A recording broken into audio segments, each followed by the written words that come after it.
Alright, let's say that I was friends with Kirk Cameron, and let's say that Kirk Cameron was over my house one day and I told Kirk Cameron that the story of the Three Little Pigs was a true story.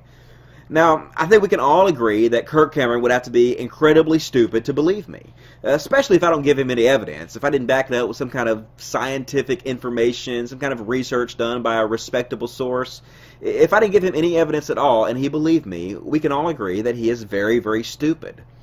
But this is the exact definition of the word faith.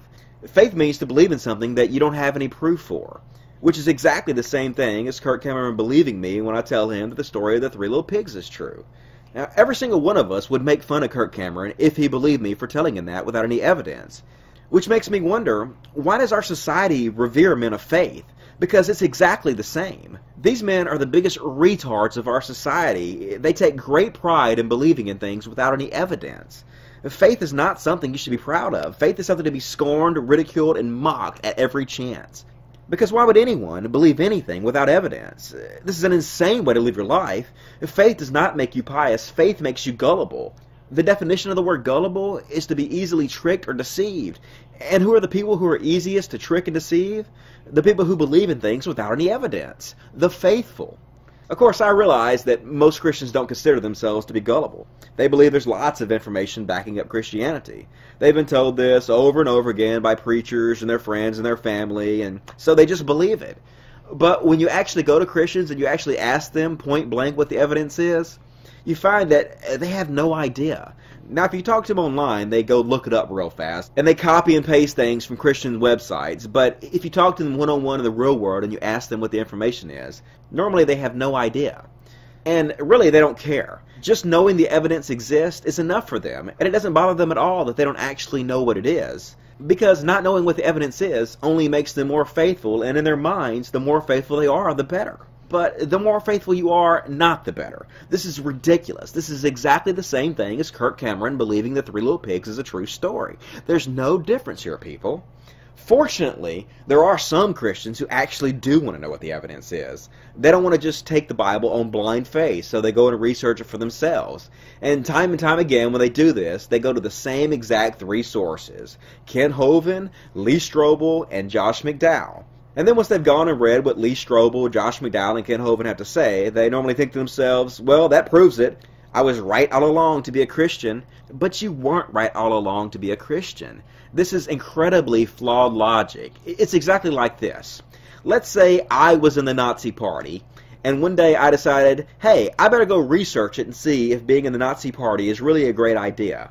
So the first thing I do is go read the words of Hitler in his book Mein Kampf to see what he has to say about it. And when I'm done reading Hitler's Mein Kampf, I walk away and say to myself, well, that's that. I was right all along to be a Nazi. But I wasn't right all along to be a Nazi.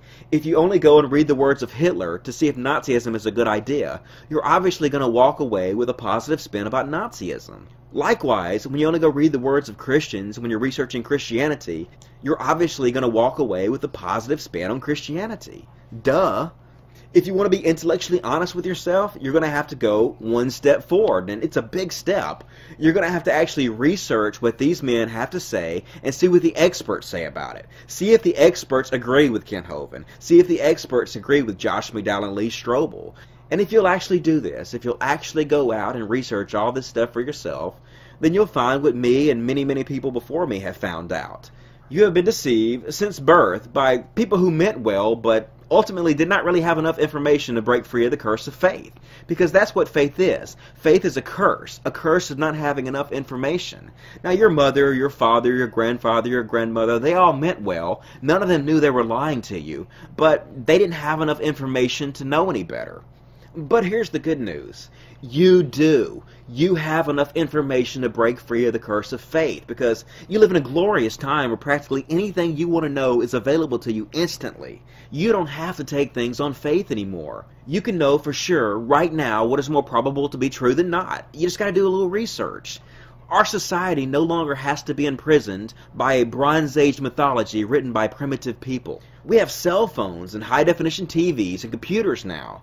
And the men who gave us these things, the scientists, have double the life expectancy of every single one of you. They've proven time and time again that they know what they're talking about. You don't have to take their words on faith. You can see it for yourself right now in your own living room. Just look around. Look at your flat-screen TV, and look at your computer screen, and look at your electricity. The proof that these men understand the natural laws of this world, at least better than anyone else, is all around us. Yet, still the majority of you believe the words of primitive Bronze-Aged people instead of your own eyes. Could there be any greater delusion than that? So, in conclusion, faith is retarded. The more faith you have, the more retarded you are. Luckily, knowledge is to faith what light is to darkness, and the fact that you are hearing my words right now means you already have access to the greatest source of knowledge the world has ever known. For the love of God, people, use it.